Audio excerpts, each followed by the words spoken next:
Okay, guys, we just had to come back in here and we want to talk about this real quick. We want to talk about the matchup tomorrow between Detroit and the Minnesota Vikings, okay? Now, I'm going to go ahead, I'm going to let Rob start. This is going to be a separate video. I'm going to go ahead and let Rob start. Rob, how do you feel that y'all are going to fare tomorrow in this matchup? First of all, welcome to Brah Migos Overtime. Yeah. So how do I think we're going to fare? So me and Nate been talking about this, and y'all know I'm a Vikings fan through and through. I've been watching this team since I was like, I don't know, 9 years old. I don't even remember. But 98, basically. So this team in the last, 5 years have not been able to beat the Lions. I think we beat them once in like the last 3, 4, 5 years, something like that. They have had our number, whether we've been good, whether we've been bad. I remember how I found out about Amon-Ra St. Brown is because that nigga scored some touchdown against us at the end of the season, something like that. But this team has basically had our number. This team is very good. As y'all saw, I picked them to basically win the Super Bowl.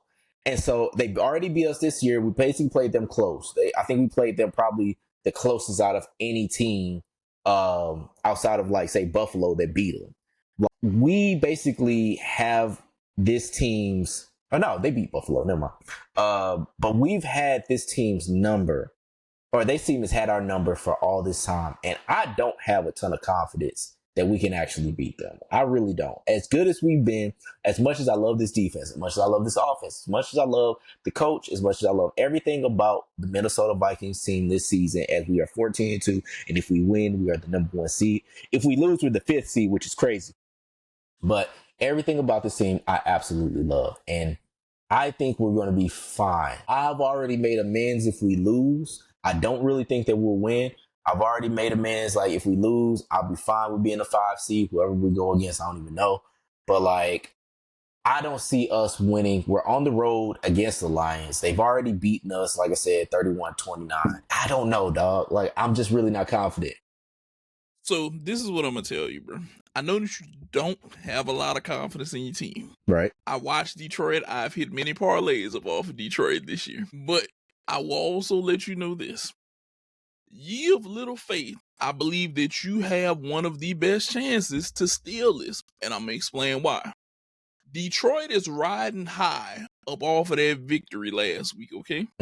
If you look at the interviews, Jahmyr Gibbs, Amon St. Brown, they all riding high up off of that victory, all right? Okay.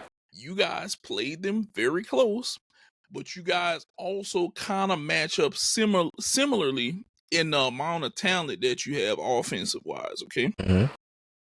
And I will say this. If we're talking puncher's chance right now, puncher's chance for a battle of the goddamn for the first seed, this is Rocky versus Apollo Creed, okay? Y'all are gonna go in there and possibly slug this out. You guys both have a tremendous over-the-top weapon. Amon St. Brown, Justin Jefferson, okay? You have capable running backs that can run the ball and catch the ball out of the backfield. That's true. You have secondary wide receivers. Addison, you have Jamison Williams. From you guys, the Lou, Herbert Hoover. You guys have tight ends that are capable. You guys both have a defense that is possible of getting stops, okay? But this is where you guys should have y'all motivation. We know that they've beaten us, okay? But we know one thing. If we can unseed them right now, we just threw the biggest wrench in their shit right now. Because see, the one thing that Detroit does that not a lot of people try to take advantage of is they are 4th down aggressors. Okay? That's true. They don't punt the ball too much. If they think they can make it, they take a chance on it. That's true. In those situations that they think that they can make it is where you have to take advantage of them. See, my dad used to say this all the time. A person who's too confident at that one thing that they're really good at, that's the thing you need to look at knocking away from them. That 4th and 3, 4th and 2, that's whenever everybody on the Viking side got to say, this is the point where we grab our nuts and we make this stop, because they're going to give us field position, and they will. Because trust me, that's what makes other games. That's what made the San Francisco game the San Francisco game, they scored a lot. But that's how you can make a game really close with Detroit. Make them think twice on 4th down. Because in that opening half, they're going to go for that shit. And in that opening half is where you got to say, I'm going to stop you. Because if you stop them once, it sits in the back of their head. Damn, they caught us. And if you get them twice, they're going to say, well, if the game gets too close, we're going to have to punt it. We can't be 4th down aggressive. You have to play chess with Detroit and take that shit away from them. Because if you take it away, I'm telling you, that team plays different after that. Because now they got to punt the ball. Now they got to work their way back down the field, which they're capable of getting back down the field. But what is football played on? A clock. Mm-hmm. Just like every other sport. There's a clock. And if I can make you work more clock than what you able to just go out there and get scores with, I can win this game.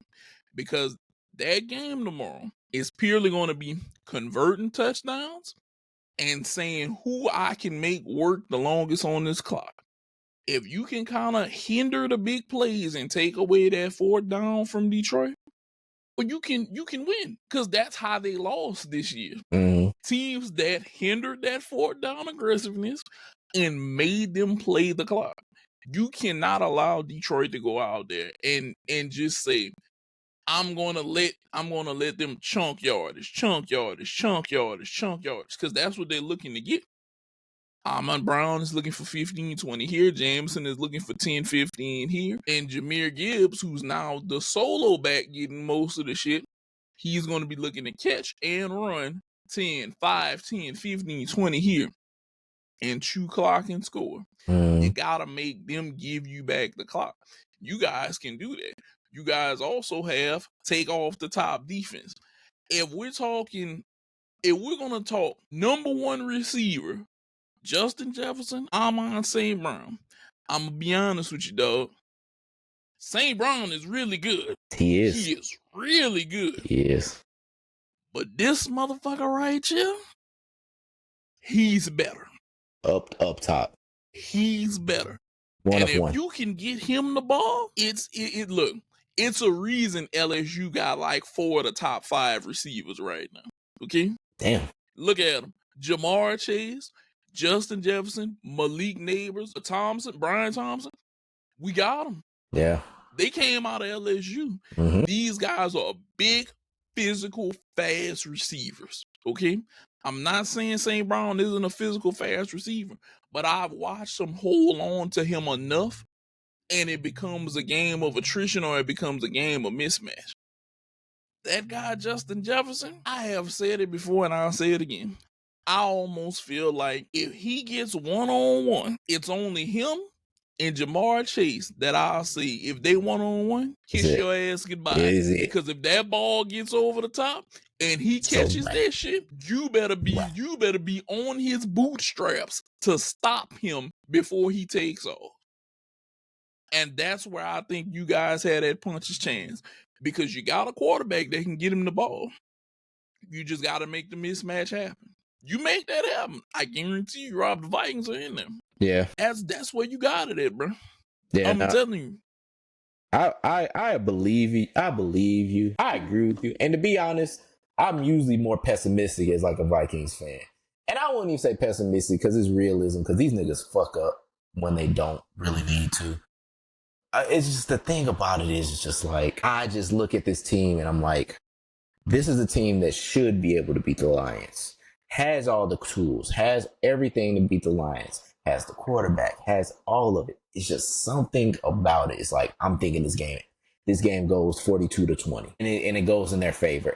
But the thing about it is, I am optimistic and I do think we could beat them. And I do think we can win the North. And I do do think we can win the number 1 seed. And you know what, dog? Skull Nation, we gonna fucking do it. I got the confidence. They talked me into it. I got the fucking confidence right now. Nah, we gonna beat the fucking Lions in Detroit City. We gonna rock their ass, and we gonna basically go into the Super Bowl. Let's fucking go here.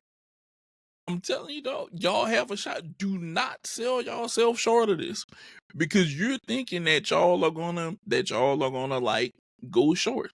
I'm telling you, this is the one game where everybody's leaning Detroit. I'm telling you, it's but that's because of history. I've been watching. Yeah, but here's the thing, though. One thing I've learned: history got a weird way of sometimes not repeating itself whenever you think it's guaranteed to happen. And I'm not saying for sure that the Vikings are a lock, but that Detroit is a lock to beat the Vikings. But I'll say this: right now, as we record this, I'm watching.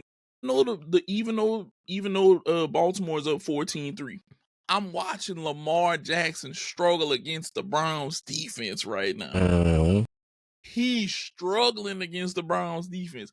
If the Browns had a half-ass quarterback right now, this game could go either way. It's 14-3 on a 3rd and 6 right now, and they're about to end the second quarter, going into the half. But literally, if the Browns had a decent quarterback right now, this would be a game. This would literally be a game. And I know everybody's looking for it not to be a game, but this literally could be a game, because right now, guess what? Derrick Henry's struggling to get yards right now. Lamar has to throw the ball. I told you, whenever everything is bleak at some of the worst moments, you may think it's a bleak moment, and boy, that beam of light come through there, and it can screw up everything. Yeah. Everything you think. Because guess what? I don't think that they thought that they were going to have to fight with the Browns like this. Nah. Really don't think that they did. That's true. But they fighting. They're fighting right now. They're in a fight with the Browns. I'm just throwing it out there. That's fair. That's fair. And like I said, I feel much better after talking this out, because it's just like, yeah, it's a lot of pessimism being a Vikings fan. But to be real, I think we can win it. I think we're going to win it. Let's go ahead and win it. And that was an overtime episode of Brah Migos podcast. You guys have a great one. What you wanted to say, Rob? Oh, no, I said we ain't going to charge y'all for the overtime. You just you take this as a free one, just for you, the customer. Yeah. You guys take this as a free one. And we're out. Peace. Thanks for checking out this episode of the Brah Migos podcast. Make sure to like, comment, and subscribe so you never miss an episode.